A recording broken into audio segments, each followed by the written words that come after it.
വടകരയിലെ കാഫിർ സ്ക്രീൻഷോട്ട് കേസിൽ ഡിവൈഎഫ്ഐ നേതാവ് ജിതിൻ ഭാസ്കറിന്റെ ജാമ്യ ഹർജിയിൽ ഇന്ന് വിധി പറയും. വടകര 1ാം ക്ലാസ് ജുഡീഷ്യൽ മജിസ്ട്രേറ്റ് കോടതിയാണ് വിധി പ്രസ്താവിക്കുക. കാഫിർ സ്ക്രീൻഷോട്ട് നിർമ്മിച്ചതിൽ ജിതിൻ നേരിട്ട് പങ്കുണ്ടെന്നാണ് പ്രത്യേക അന്വേഷണ സംഘം വാദിച്ചത്. എന്നാൽ കേസ് രാഷ്ട്രീയ പ്രേരിതമാണെന്നാണ് പ്രതിഭാഗത്തിന്റെ ആരോപണം.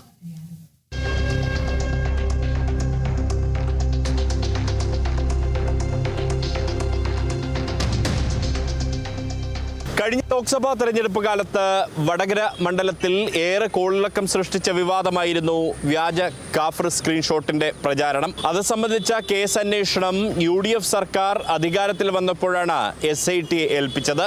ഈ SIT നടത്തിയ അന്വേഷണത്തിലാണ് ഡിവൈഎഫ്ഐ ബ്ലോക്ക് കമ്മിറ്റി അംഗമുള്ള ജിതിൻ ഭാസ്കറിനെ അറസ്റ്റ് ചെയ്ത് ഇപ്പോൾ റിമാൻഡിലാക്കിയിരിക്കുന്നത്.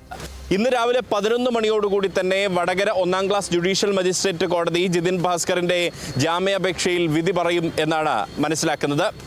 ഇന്നലെ ഈ കേസ് പരിഗണിച്ചപ്പോൾ വിധി പറയാനായി ഇന്നത്തേക്ക് ജാമ്യാപേക്ഷ മാറ്റിവെക്കുകയായിരുന്നു.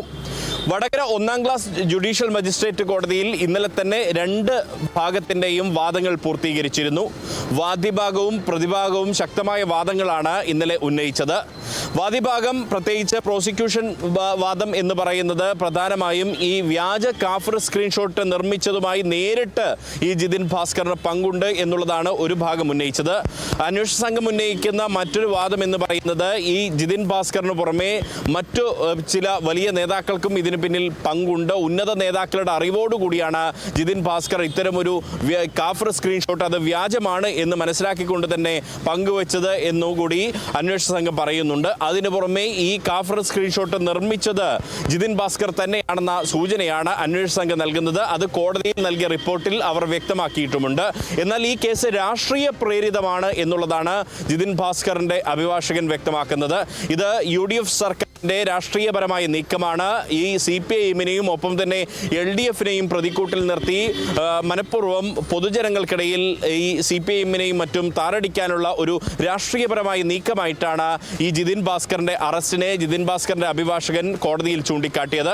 അതുകൊണ്ട് തന്നെ ഇന്ന് ഈ ജിതിൻ ഭാസ്കറിന്റെ ജാമ്യാപേക്ഷയിലെ വിധി എന്തായിരിക്കുമെന്നുള്ളത് ഏവരും ആകാംക്ഷയോടുകൂടി ഉറ്റുനോക്കുന്ന കാര്യമാണ്.